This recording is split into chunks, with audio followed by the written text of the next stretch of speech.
ছাত্রছাত্রী, নারী পুরুষ, নবীন প্রবীণ সবাইকে আমার সালাম জানাচ্ছি।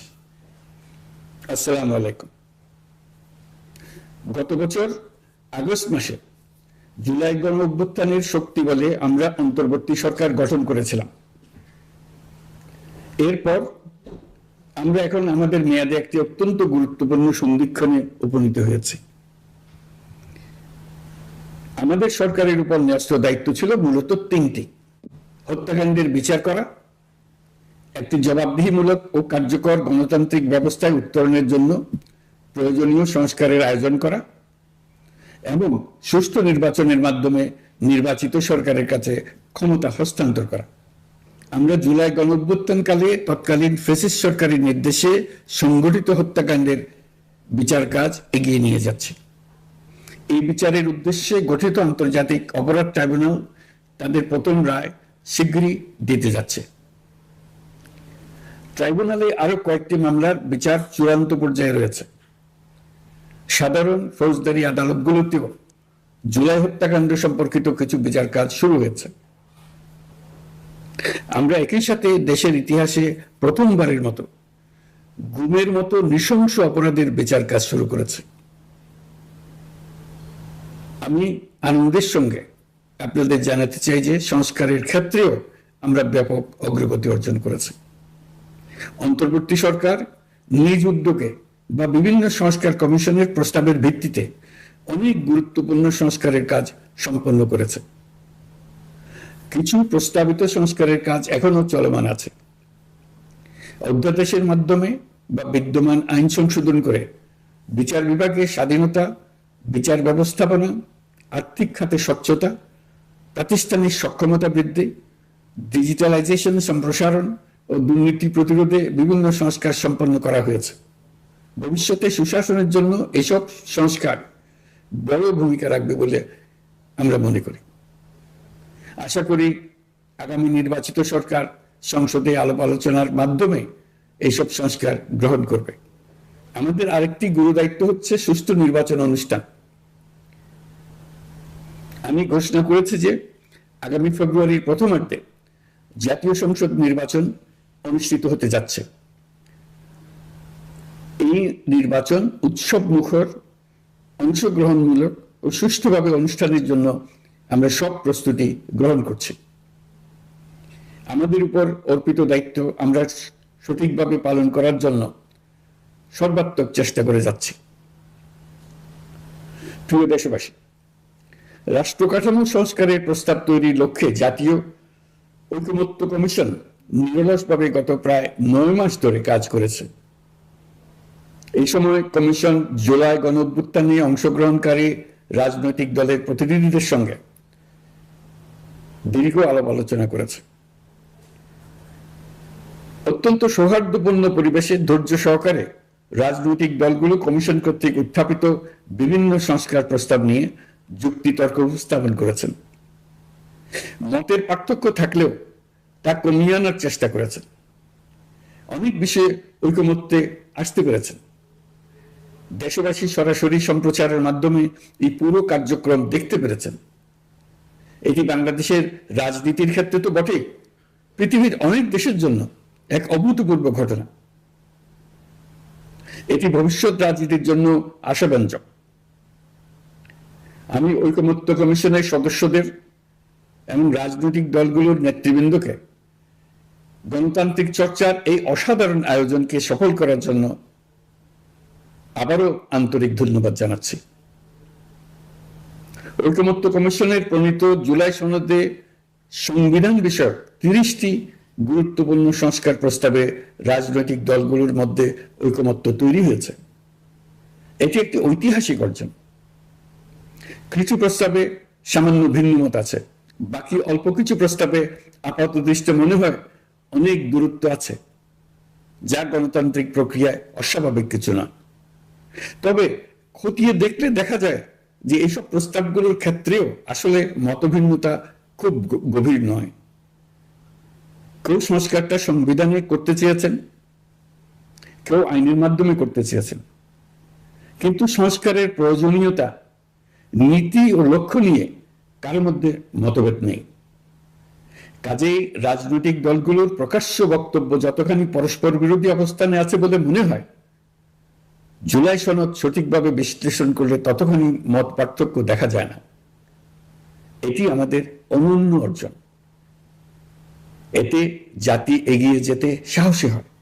এসব বিবেচনায় রেখে এবং রাজনৈতিক দলগুলো কর্তৃক স্বাক্ষরিত জুলাই সনদকে মূল দলিল হিসেবে ধরে নিয়ে অন্তর্বর্তী সরকার আজকের উপদেষ্টা মণ্ডলীর সভায় জুলাই জাতীয় সনদ সংবিধান সংস্কার বাস্তবায়ন আদেশ 2025 অনুমোদন করেছে। এটি বিরাট খবর। প্রয়োজনীয় স্বাক্ষর শেষে এটি ইতিমধ্যে গেজেট নোটিফিকেশন করার পর্যায়ে পৌঁছে গেছে। জুলাই সনদ বাস্তবায়নের লক্ষ্যে এই আদেশে আমরা গুরুত্বপূর্ণ কিছু বিধান গ্রহণ করেছি। এর মধ্যে রয়েছে সনদের সংবিধান বিষয়ক সংস্কার প্রস্তাবনার উপর গণভোট অনুষ্ঠান এবং পরবর্তী সময়ে সংবিধান সংস্কার পরিষদ গঠনের সিদ্ধান্ত। আমরা সকল বিষয় বিবেচনা করে সিদ্ধান্ত নিয়েছি যে আগামী জাতীয় সংসদ নির্বাচনের দিনেই গণভোটের আয়োজন করা হবে। অর্থাৎ জাতীয় নির্বাচনের মতো গণভোটও ফেব্রুয়ারির প্রথমার্ধে একই দিনে অনুষ্ঠিত হবে।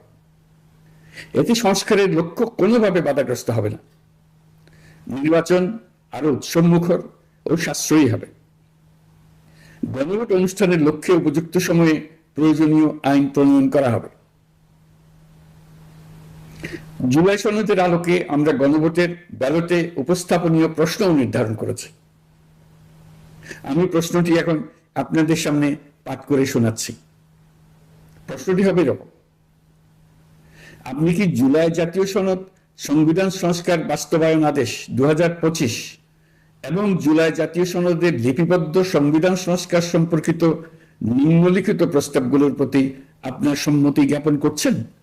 ক, নির্বাচনকালীন সময়ে তত্ত্বাবধায়ক সরকার, নির্বাচন কমিশন এবং অন্যান্য সাংবিধানিক প্রতিষ্ঠান জুলাই সনদে বর্ণিত প্রক্রিয়ার আলোকে গঠন করা হবে। খ, আগামী সংসদ হবে 2 কক্ষ বিশিষ্ট।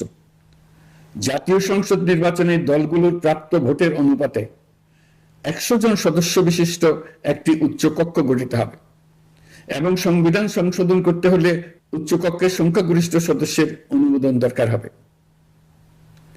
গ, সংসদে নারীর প্রতিনিধি বৃদ্ধি, বিরোধী দল থেকে ডেপুটি স্পিকার ও সংসদীয় কমিটির সভাপতি নির্বাচন, প্রধানমন্ত্রীর মেয়াদ সীমিতকরণ, রাষ্ট্রপতির ক্ষমতা বৃদ্ধি, মৌলিক অধিকার সম্প্রসারণ, বিচার বিভাগের স্বাধীনতা ও স্থানীয় সরকার সহ বিভিন্ন বিষয়ে যে 30টি প্রস্তাবে জুলাই জাতীয় সনদে রাজনৈতিক দলগুলোর ঐকমত্য হয়েছে, সেগুলো বাস্তবায়নে আগামী নির্বাচনে বিজয়ী দলগুলো বাধ্য থাকবে।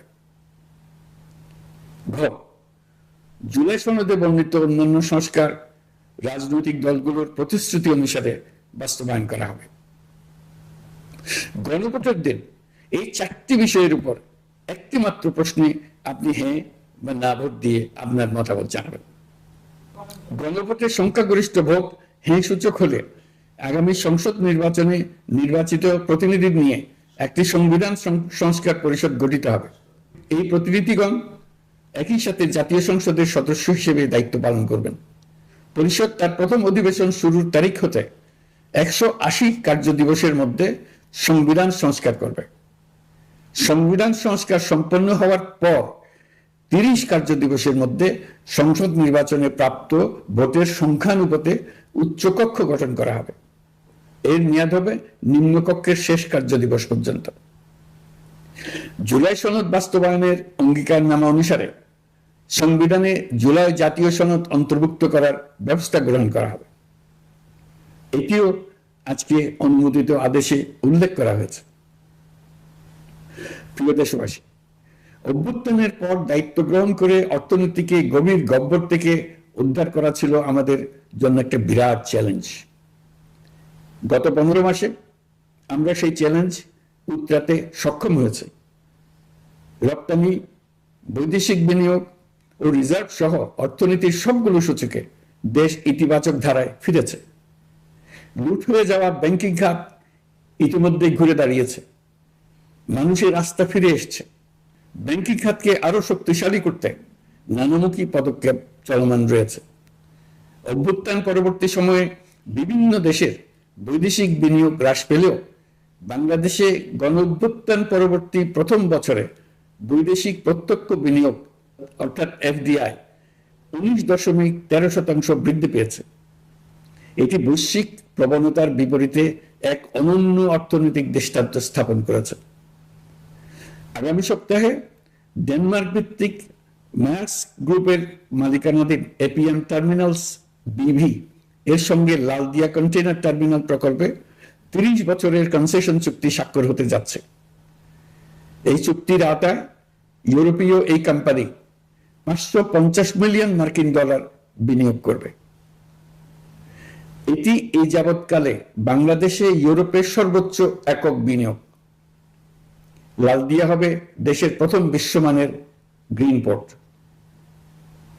প্রিয় দেশবাসী, প্রায় 1.5 যুগ ধরে আমাদের জনগণ ভোটাধিকার থেকে বঞ্চিত ছিলেন।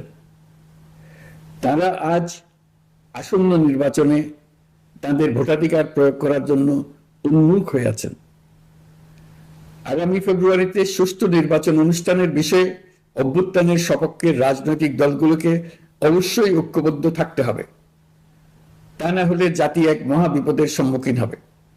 এই সম্পর্কে আমি আগেও একাধিকবার আমার আশঙ্কা প্রকাশ করেছি। ফ্যাসিবাদের বিরুদ্ধে 2024 জুলাইয়ে মৃত্যুর মুখোমুখি শির উঁচু করে দাঁড়িয়ে দেশবাসী যে ঐক্য গড়ে তুলেছিল, আমরা জীবিতরা যেন অল্প স্বল্প ভিন্নমত ও লঘু বিবাদে জড়িয়ে তার মর্যাদা ক্ষুণ্ণ না করি। 133 শিশু, শত শত তরুণ তরুণী, নারী পুরুষের মৃত্যু, হাজার হাজার মানুষের অঙ্গহানির যে আত্মত্যাগ, সেটিকে আমাদের সম্মান জানাতেই হবে। দেশের আপামর জনগণ সামান্য যা চায় তা হচ্ছে এই অগণিত হতাহতের স্মৃতির প্রতি শ্রদ্ধা জানিয়ে আমরা সবাই যেন ভিন্ন মতের প্রতি সহিষ্ণুতা দেখাই। দলীয় স্বার্থ অতিক্রম করে সম্মিলিত আকাঙ্ক্ষা ও জাতীয় চাওয়াকে ঊর্ধ্বে তুলে ধরি। তাই আমি আশা করি আমাদের এই সিদ্ধান্ত জাতির